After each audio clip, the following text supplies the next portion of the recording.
Have you ever known someone, maybe even yourself, who seems to be doing everything right in terms of health, yet struggles with chronic illness? Or someone who is incredibly kind, always putting others first, the dependable one, but they're constantly battling fatigue, pain, or mysterious physical symptoms that doctors struggle to pin down? Maybe it's persistent migraines, debilitating digestive issues, an autoimmune condition that seemingly came out of nowhere, or even something more serious. It's confusing, right? Frustrating even. We're often told illness is purely physical, a matter of genetics, germs, or lifestyle factors like diet and exercise. And while those things play a role, what if there's a deeper layer? What if our bodies are trying to tell us something profound about our emotional lives, about the stresses we carry, often silently, often unconsciously? That brings us to the book we're unpacking today, When the Body Says No, The Cost of Hidden Stress, by the brilliant Dr. Gabor Maté. If you haven't heard of him, Dr. Maté is a highly respected physician from Hungary, now based in Canada. He's received the Order of Canada, the country's highest civilian honor, for his groundbreaking work in areas like addiction, stress, childhood development, and their intricate links to physical and mental health. He's not just a theorist. He's worked for decades on the front lines with patients from all walks of life, observing these connections firsthand. This book, When the Body Says No, is a cornerstone of his work. And honestly, it's one of those books that can fundamentally shift how you view health, illness, and the human experience. Its core message is both simple and revolutionary. Our bodies and minds are not separate entities. What happens emotionally and psychologically, especially the stress we don't acknowledge or express, the boundaries we don't set, the no we cannot voice, doesn't just vanish. It gets stored, processed, and often manifested physically within our bodies. The body, in its wisdom, sometimes has to say no for us when we can't or won't. I know that might sound a bit out there to some, especially if we're used to a very mechanical view of the body. But stick with me. Dr. Maté builds a compelling case, weaving together fascinating patient stories, deep psychological insights, and cutting-edge scientific research on the biology of stress. It's a book that invites compassion, self-reflection, and ultimately, a path toward greater wholeness and healing. Many people share how it felt like a light bulb moment, connecting dots they couldn't previously connect about their own health or the health of loved ones. They speak of feeling seen and understood in a way traditional medical explanations hadn't offered. One reviewer said, "This book gave language to a lifetime of unexplained physical symptoms tied to emotional patterns I never realized were connected." So grab your favorite drink, settle in, and have a notebook handy, because we're going on a deep journey today. We'll explore why modern medicine sometimes misses this crucial link. Delve into the powerful stories that illustrate the mind-body connection. Understand the biological mechanisms of how stress impacts our physical health. And, most importantly, discuss the pathways Dr. Maté suggests for healing and reconnection.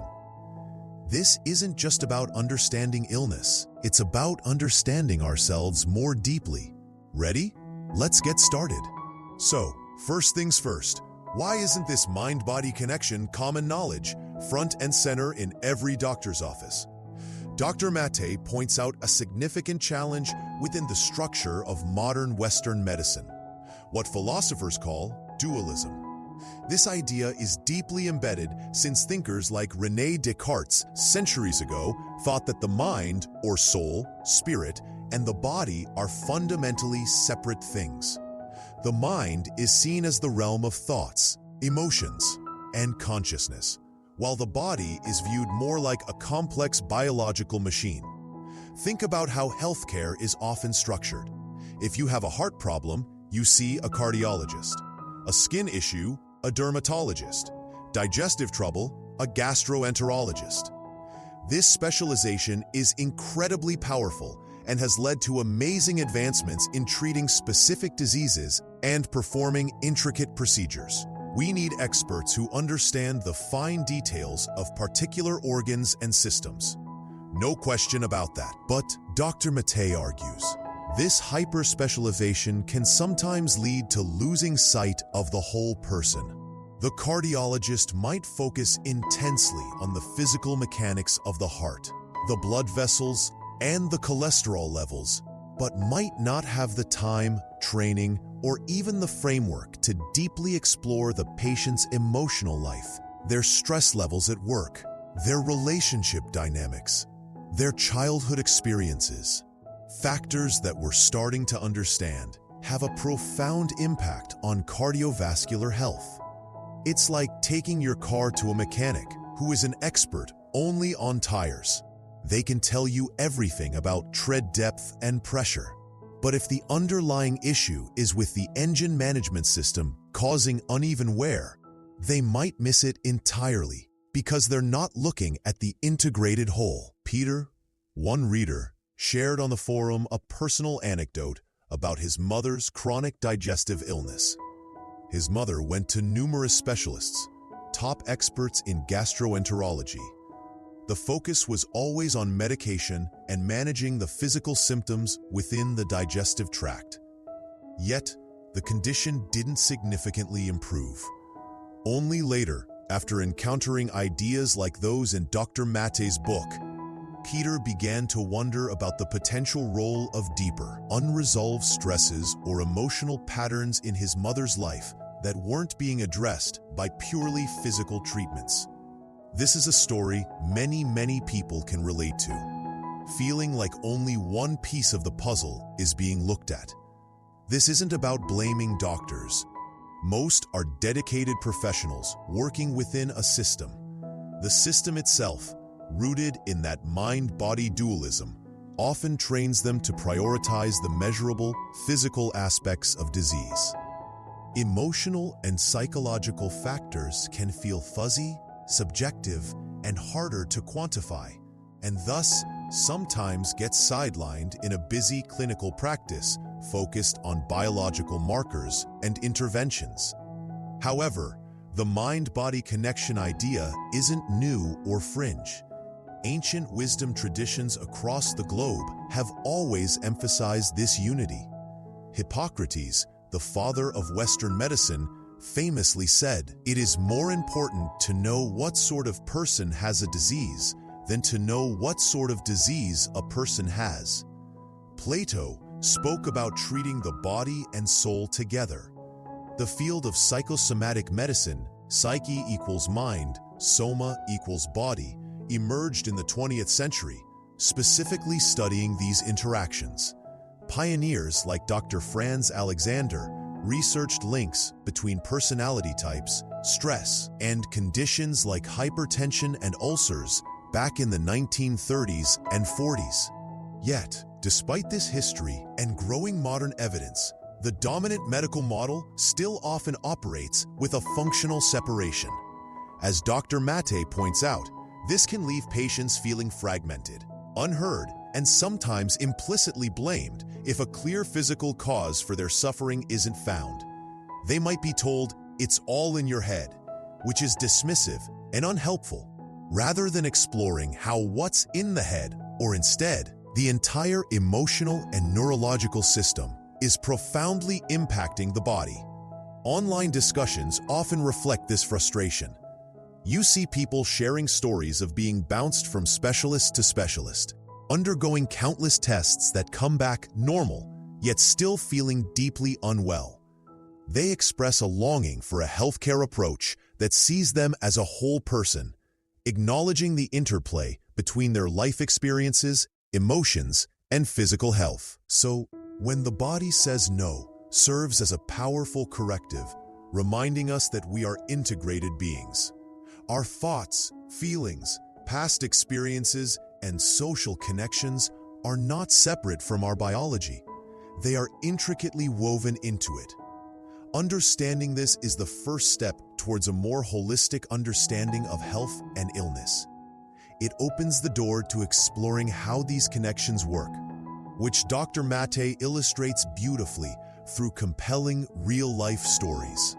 Dr. Maté doesn't just present theories, he grounds them in the lived experiences of his patients.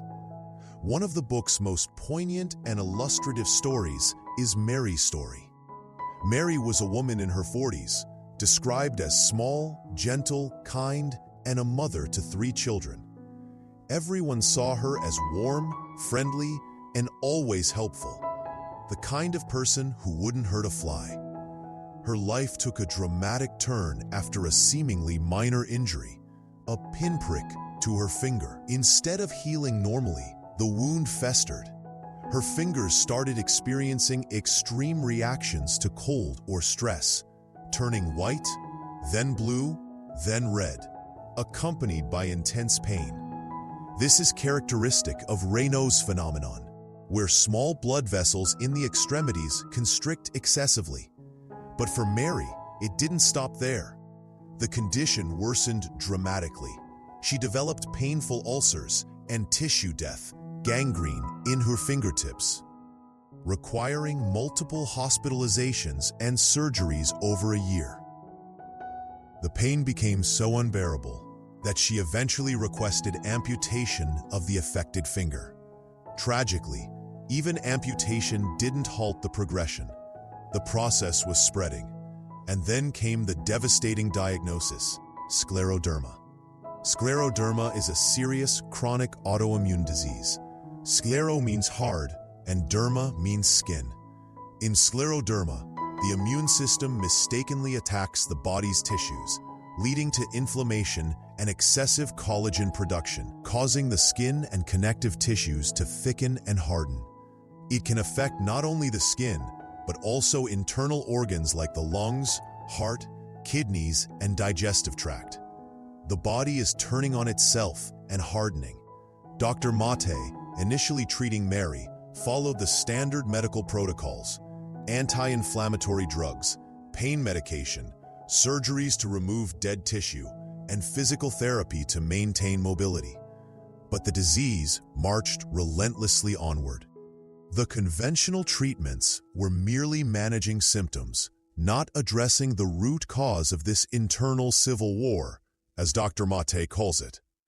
Frustrated and feeling something deeper was at play, Dr. Maté had a crucial insight. He realized Mary's suffering needed to be heard, not just medically managed. He sat down with her, looked her in the eye, and asked a simple, profound question. Could you tell me your story? What unfolded was a history steeped in silent, unexpressed pain. Mary had been abandoned by her birth parents as an infant. She bounced between foster homes, experiencing neglect and significant abuse. A searing memory from childhood haunted her. Being 7 years old, the eldest child, hiding upstairs, clutching her younger sister tightly, while below, her drunken, raging foster father frequently beat them. When Dr. Maté asked if she was scared during those times, or if she ever told anyone about these terrifying experiences, Mary's response was heartbreakingly revealing. She said essentially, "As the oldest, if I got scared, who would protect everyone else? I just had to swallow it all, keep it inside, tell no one." This became the defining pattern of her life. She never shared these deep emotional wounds, not even with her husband of 20 years. She carried the immense burden of responsibility, first for her siblings, then for her husband and children. Even as her own body was ravaged by disease, her focus remained outward, on taking care of others, on not being a burden, and on maintaining a facade of strength and composure. She had learned, deep in her core, that her own needs, fears, and pain were unacceptable, dangerous even, to express. She had become disconnected from her own inner world. Dr. Maté realized that Mary's body was doing what her conscious mind could not. It was screaming no. It was manifesting the profound, lifelong stress, the suppressed terror, the unexpressed anger, and the lack of emotional safety she had endured. The scleroderma, the hardening of her tissues, could even be seen as a tragic physical metaphor for the emotional hardening she had adopted as a survival strategy. Her body was enacting the boundary she couldn't set, the withdrawal she couldn't allow herself, the pain she couldn't voice. Mary's story is extreme, but the underlying pattern, Dr. Maté suggests, is incredibly common, albeit often less dramatic. How many of us learn, subtly or overtly, in our families or cultures, that certain emotions are unacceptable, that anger is bad, that showing vulnerability is weak, that prioritizing our own needs is selfish? How many of us adopt roles, the caretaker, the peacekeeper, the stoic provider, the nice one, that require us to suppress significant parts of ourselves? We might become adept at swallowing our feelings, pushing down disappointment, resentment, fear, or sadness, often to maintain relationships, keep the peace, or live up to societal or personal expectations. We might not even be consciously aware we're doing it. It becomes an automatic, ingrained way of being. Maya Angelou once wrote, "There is no greater agony than bearing an untold story inside you." Mary's story powerfully illustrates the physical dimension of that agony. When emotional truths are consistently denied expression, the body may become the stage upon which they are played out. Many readers said, "Mary's story hit me so hard because I saw my own patterns reflected in it." Or, "These stories make the connection between emotion and illness undeniable and deeply human." They appreciate that Dr. Maté doesn't just present data, but illustrates the principles through relatable, albeit sometimes painful, human lives. Mary's story sets the stage for understanding biological mechanisms. How exactly do suppressed emotion and chronic stress translate into physical diseases like Raynaud's or scleroderma, or countless other conditions? Let's dive into the science behind it. So, we've heard the compelling story of Mary and touched on the idea that suppressed emotions and stress can manifest physically. But how does this happen? Dr. Maté delves into the fascinating and complex biology of the stress response system, explaining how it's designed to protect us but can cause significant harm when chronically activated, especially by psychological stressors we don't resolve. At its core, the stress response, often called the fight or flight response, is a brilliant evolutionary survival mechanism. Imagine our ancestors encountering a saber-toothed tiger. Immediately, a cascade of physiological changes occurs, orchestrated primarily by the hypothalamic pituitary adrenal axis and the sympathetic nervous system. Firstly, your brain perceives a threat. Secondly, the hypothalamus signals the pituitary gland. Thirdly, the pituitary signals the adrenal glands, sitting atop your kidneys. Fourthly, the adrenal glands pump out stress hormones, primarily adrenaline, epinephrine, and cortisol. What do these hormones do? Adrenaline gives you that immediate surge. Heart rate and blood pressure shoot up, breathing quickens, senses sharpen, and fuel, glucose, are mobilized for energy. You're ready for intense physical action. Fight the tiger or run like heck. Cortisol, often called the primary stress hormone, has broader, slightly slower effects. It keeps fuel available, suppresses non-essential functions like digestion, reproduction, and, crucially, parts of the immune system to conserve energy for the immediate crisis, and helps regulate inflammation. This system is perfect for dealing with acute, short-term physical threats. The tiger appears, you react, you escape, hopefully, and then the stress response shuts down. Hormones return to normal levels, and your body returns to its regular business of digesting food, repairing tissues, and fighting germs. The problem arises in our modern world. The tigers we face are rarely physical threats, demanding immediate, intense action followed by rest. More often, they are chronic psychological stressors, work pressure and deadlines, financial worries, relationship conflicts, caring for sick family members, societal pressures and discrimination, unresolved grief or trauma, and, central to Dr. Maté's thesis, the internal stress generated by suppressing our authentic emotions and needs, consistently overriding our own internal signals, and feeling unsafe or unloved often stems from early childhood experiences. Our bodies, Dr. Maté explains, don't clearly distinguish between a physical tiger and the chronic stress of a toxic work environment or a deeply suppressed childhood trauma. The hypothalamic pituitary adrenal axis can remain chronically activated. This means adrenaline and especially cortisol levels stay elevated much of the time, or the system becomes dysregulated, unable to turn on or off appropriately. This chronic activation is where the damage occurs, impacting multiple systems. Immune system. Cortisol's primary role in the acute stress response is to suppress inflammation and certain immune functions. You don't want your body mounting a massive immune response while running from a tiger. But when cortisol is chronically high, this suppression can make you more vulnerable to infections. Even more insidiously, chronic stress can lead to immune dysregulation. The immune system can become confused, losing its ability to distinguish between self and non-self. This is the basis of autoimmune diseases, conditions like rheumatoid arthritis, lupus, multiple sclerosis, Hashimoto's thyroiditis, and Mary's scleroderma, where the immune system literally attacks the body's own healthy tissues. It's a profound physical manifestation of an internal conflict. Endocrine system. Constant demand on the adrenal glands can eventually lead to burnout and dysregulation of other hormones. Chronic cortisol can contribute to insulin resistance, a precursor to type 2 diabetes, weight gain, especially around the abdomen, and disruptions in reproductive hormones. Digestive system.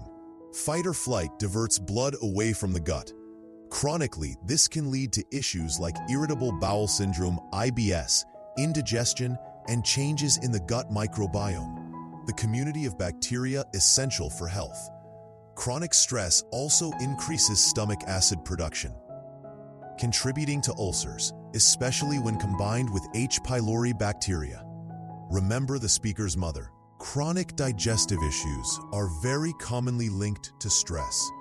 Cardiovascular system. Chronic adrenaline and cortisol keep blood pressure elevated, increase heart rate, and can contribute to inflammation in blood vessels, significantly raising the risk of hypertension, heart attack, and stroke. Nervous system. Chronic stress impacts brain function, affecting mood, anxiety, depression, sleep, memory, and concentration. It can even lead to structural changes in the brain over time. Crucially, Dr. Maté emphasizes the role of hidden stress, particularly stress rooted in early life experiences. Adverse childhood experiences, ACEs, such as abuse, neglect, and household dysfunction, have been strongly linked in large-scale studies, like the CDC Kaiser Permanente ACE study, to a significantly higher risk of numerous chronic physical and mental health problems in adulthood. Why?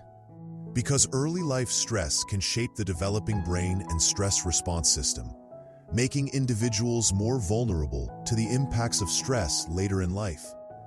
It can also lead to the development of coping mechanisms, like emotional suppression, people-pleasing, and perfectionism, that become chronic sources of internal stress themselves.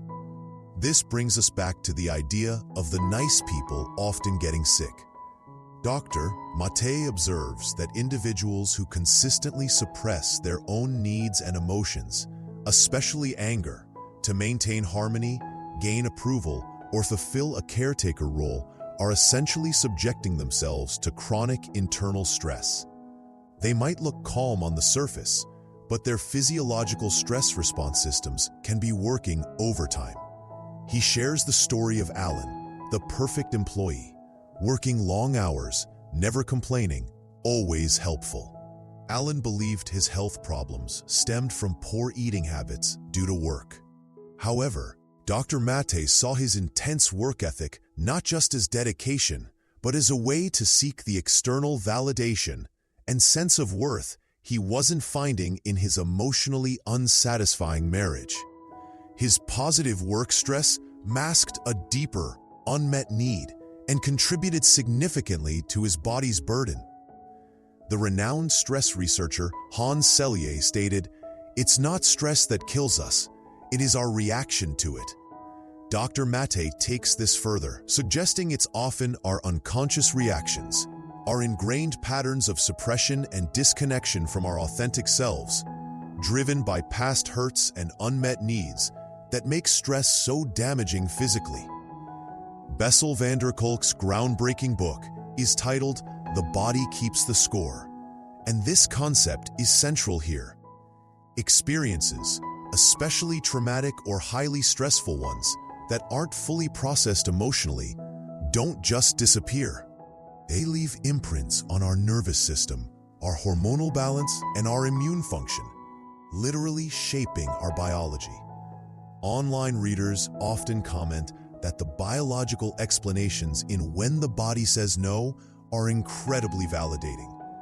They provide a scientific framework for understanding the sense many have that their emotions and life experiences impact their physical health. It moves the discussion beyond vague notions and into the realm of tangible physiological processes. Understanding these mechanisms is powerful. It demystifies the mind-body connection and underscores why simply ignoring or pushing through emotional pain and chronic stress isn't a viable long-term strategy for health. It highlights the urgent need for approaches that address the whole person: mind, body, and emotional history. So what does that look like? How do we begin to heal and reconnect? Okay, so we've established the profound connection between hidden stress, suppressed emotions, and physical illness. We understand the biological pathways. The crucial question then becomes, what can we do about it? How can we move towards healing and greater integration of mind and body? Dr. Maté doesn't offer quick fixes or miracle cures. Instead, he outlines a path of deep self-awareness, emotional processing, boundary setting, and reconnection. It's a journey, not a destination. BookSmart Insights synthesized his suggestions into 4 key steps, which provide an excellent framework for us to explore in depth. Step 1. Radical awareness and acceptance. This is the foundational step, and perhaps the hardest. You cannot change what you are not aware of. We need to become conscious of the mind-body disconnect within ourselves and the hidden stressors driving it. Cultivating awareness. How do we do this? It requires intentionally tuning in, mindfulness and body scanning, regularly pausing throughout the day to check in. Where do you feel tension in your body right now? Is your jaw clenched, shoulders tight, stomach churning? What emotion might be connected to that physical sensation?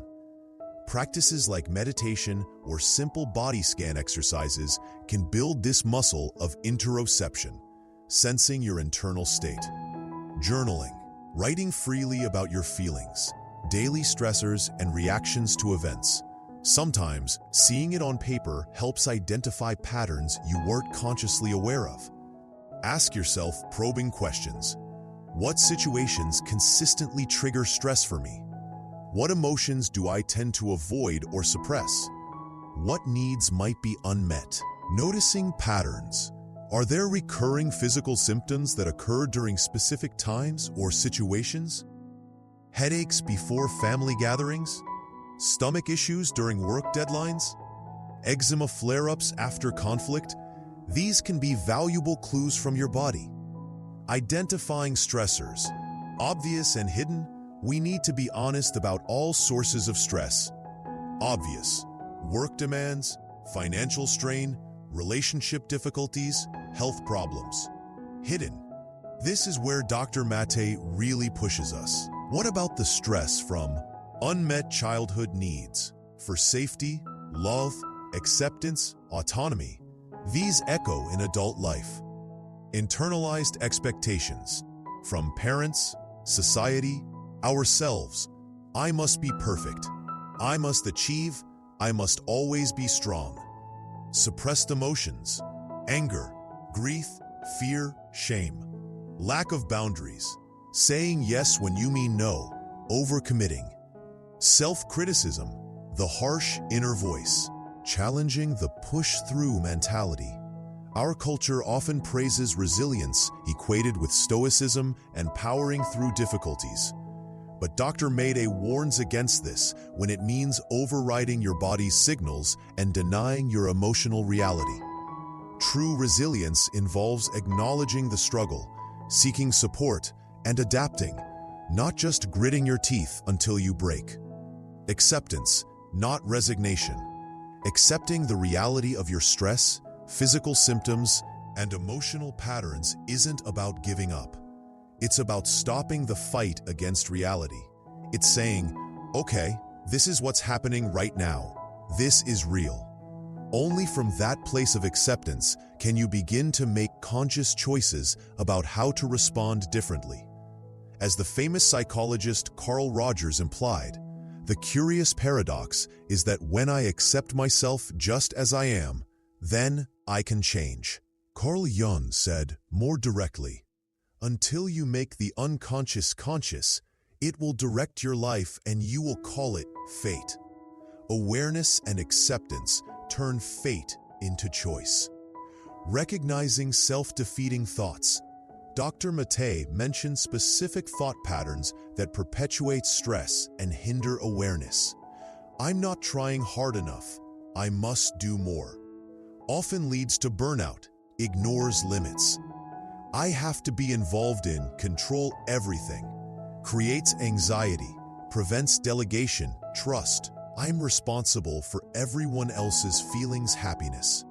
Impossible burden, leads to neglecting own needs, resentment.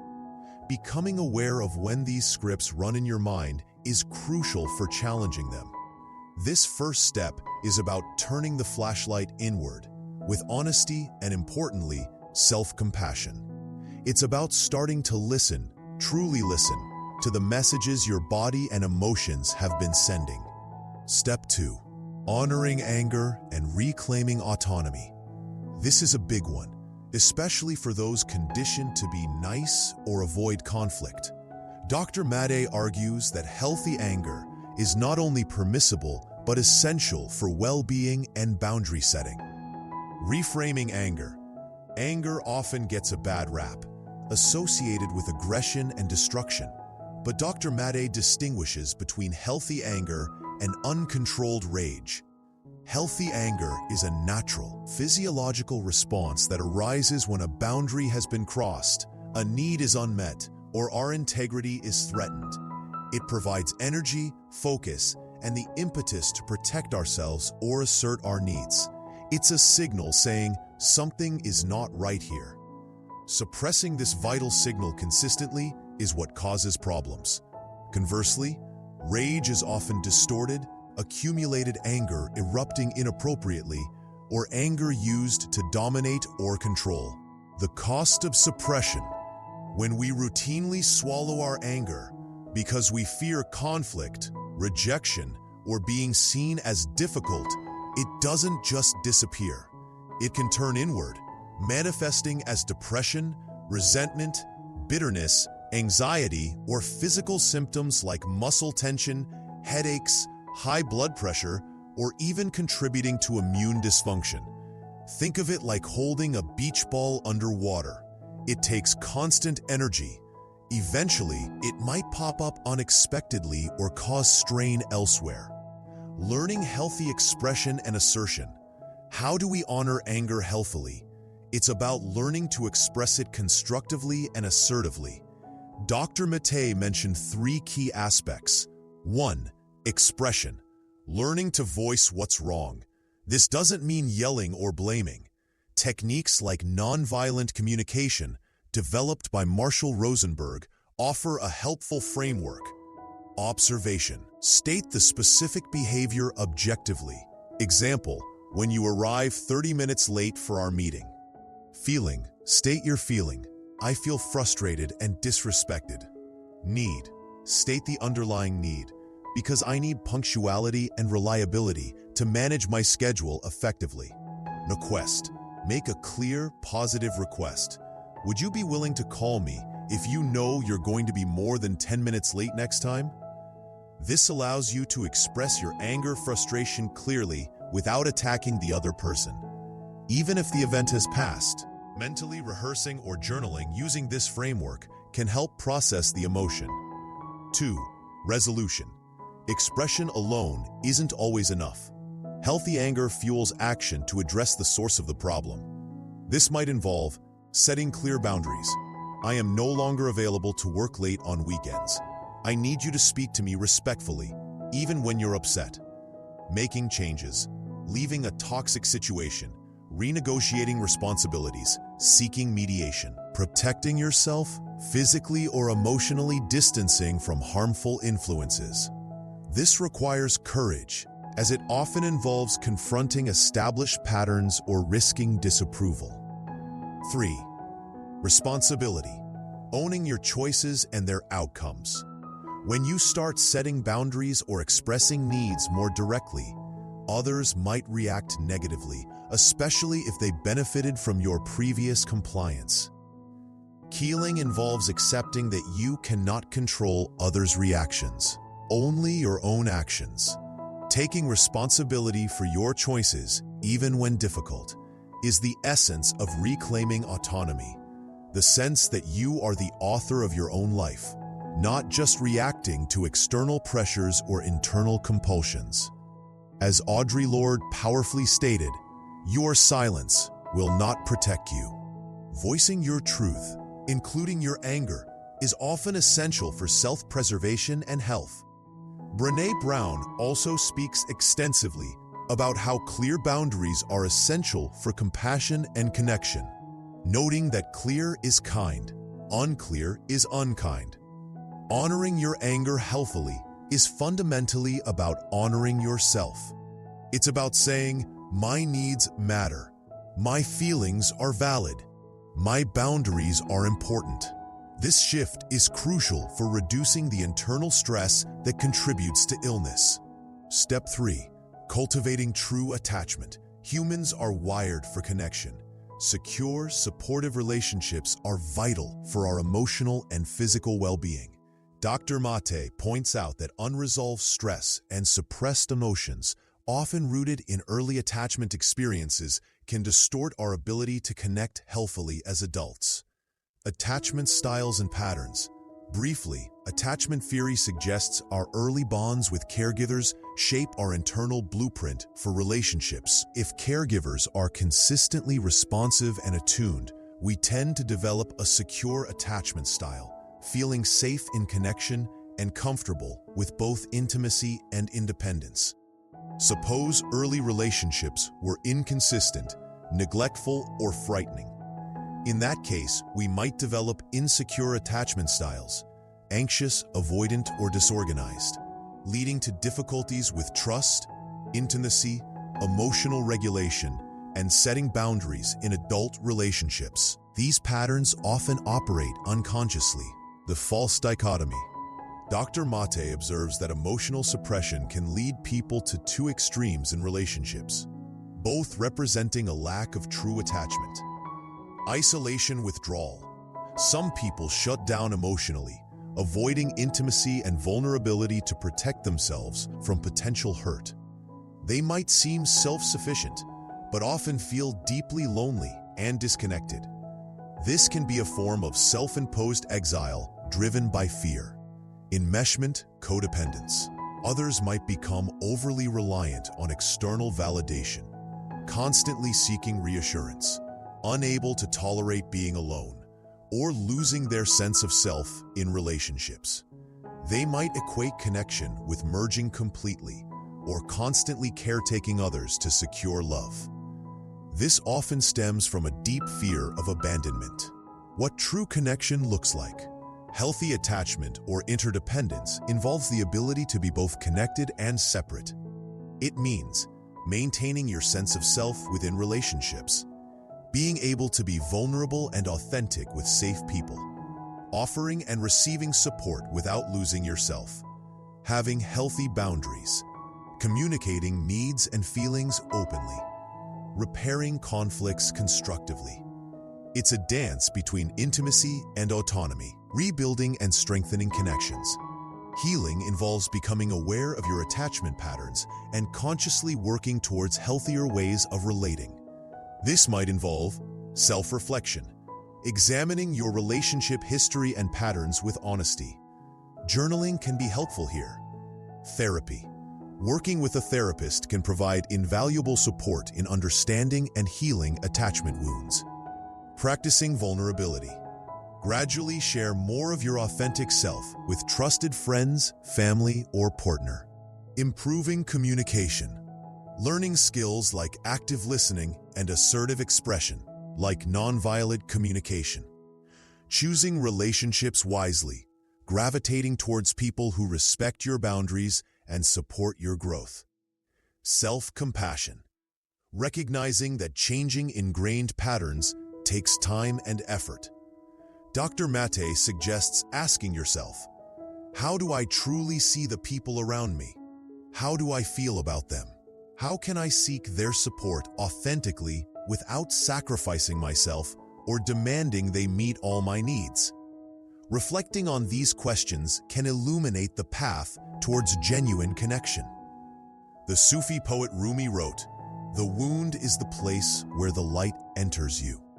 When tended to with awareness and courage, our relationship wounds can become portals to deeper, more authentic connections with ourselves and others. Step 4. Affirming yourself and life force. This final step is about reclaiming your intrinsic worth and vitality, especially when facing illness or the weight of past burdens.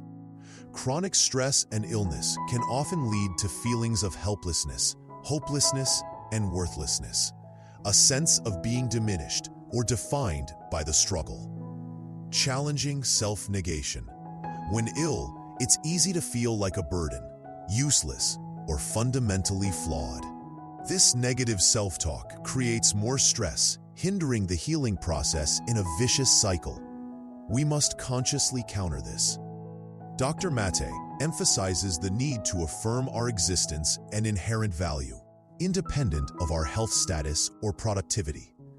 Self-compassion, as researched by Dr. Kristen Neff, involves treating ourselves with the same kindness we'd offer a suffering friend, which is key here.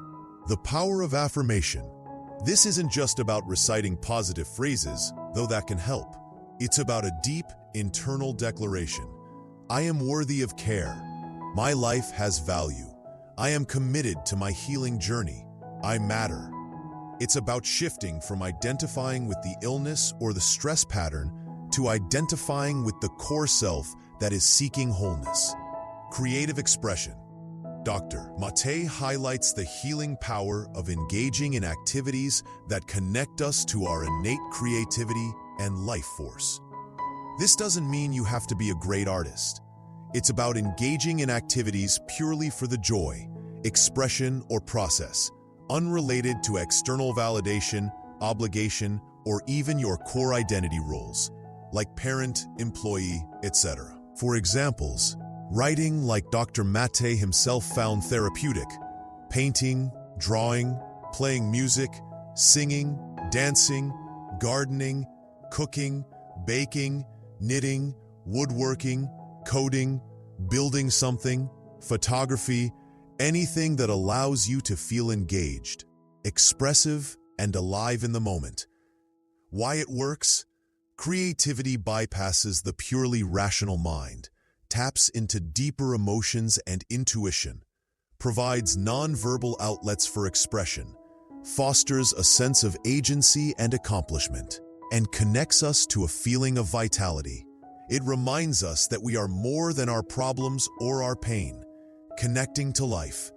Beyond specific creative acts, this involves consciously cultivating a connection to the broader web of life, even amidst difficulty.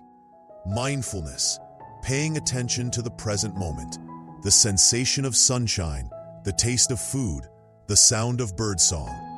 Nature, spending time outdoors has well-documented stress-reducing and mood-boosting effects. Gratitude, intentionally noticing and appreciating the good things, however small. Meaning and purpose, reflecting on what gives your life meaning, even if it needs reevaluation during challenging times. Sometimes the purpose is found simply in the courageous act of showing up for your own healing. Perspective, acknowledging the pain without letting it eclipse everything else. Recognizing that difficult times are often temporary states, not permanent identities. As the psychiatrist and Holocaust survivor Viktor Frankl wrote in Man's Search for Meaning, "Everything can be taken from a man but one thing, the last of the human freedoms, to choose one's attitude in any given set of circumstances, to choose one's own way." Affirming the self is about exercising this freedom, choosing a connection to life, even in the face of adversity. These 4 steps, awareness and acceptance, honoring anger and autonomy, cultivating true attachment, and affirming self and life force, form a holistic path toward healing the mind-body split. It's about bringing consciousness, compassion, and courage to the places within us that have been neglected, suppressed, or wounded. We've covered a lot of ground today, diving deep into the powerful insights of Dr. Gabor Maté's When the Body Says No. Let's just take a moment to recap the core essence. The fundamental message is undeniable.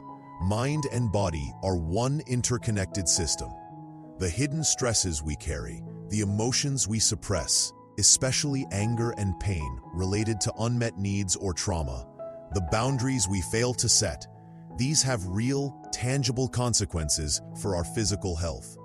In their innate wisdom, our bodies often manifest these unresolved internal conflicts as physical symptoms or illnesses. Modern medicine, with its tendency towards dualism and specialization, sometimes misses this crucial link, focusing solely on physical symptoms without fully exploring the emotional and biographical context of the person experiencing them. But the incredible stories, like Mary's, and the compelling science of the stress response system show us how this connection works. Through our hormones, our immune systems, our nervous systems. Chronic, unresolved psychological stress translates into physiological dysregulation. As Dr. Maté outlines, the path toward healing is not about finding a magic pill, but about embarking on a journey of reconnection. This involves 1. Cultivating radical awareness of our internal state and hidden stressors, and accepting our reality with compassion. 2. Learning to honor our anger healthfully as a vital signal and using it to reclaim our autonomy by setting boundaries and expressing needs. 3. Working towards true attachment, building secure, interdependent connections based on authenticity rather than isolation or enmeshment. 4. Affirming our inherent worth and connecting to our life force through creative expression and mindful engagement with life, especially during difficult times. This knowledge is incredibly empowering. It doesn't mean blaming ourselves for illness. Absolutely not. It means recognizing that we have more agency in our well-being than we might have thought. By understanding these dynamics, we can address the root causes of stress-related illness, working with our bodies instead of against them. This approach complements, rather than replaces, necessary conventional medical care. It adds a vital layer of understanding and action focused on the whole person. Reading When the Body Says No, or even just exploring these ideas today, can be the start of a profound shift in perspective. As many online reviews attest, it can bring clarity to confusion, compassion to suffering, and hope for healing. It invites us to listen more deeply to ourselves, our bodies, the whispers or sometimes screams of our unmet needs and unexpressed truths. So, what do you think? Did any of these ideas resonate particularly strongly with you? Have you experienced this mind-body connection in your own life or seen it in others? I would genuinely love to hear your thoughts and reflections in the comments below. Sharing our experiences helps us all learn and feel less alone on this journey. If you found this deep dive valuable, if it sparked some insights or gave you food for thought, please give this video a thumbs up. It helps the channel reach more people. And if you haven't already, consider subscribing to BookSmart Insights and hitting that notification bell so you don't miss out on future explorations of life-changing books. We're building a community here dedicated to growth and understanding, and I'd love for you to be a part of it. Feel free to share this video with anyone you think might benefit from hearing this message. Thank you so much for spending this time with me today and delving into such important territory. Remember, the journey of self-discovery and healing is ongoing. Be patient and compassionate with yourself as you integrate these ideas. Until next time, take good care. Listen closely to what your whole self is telling you, and keep seeking wisdom.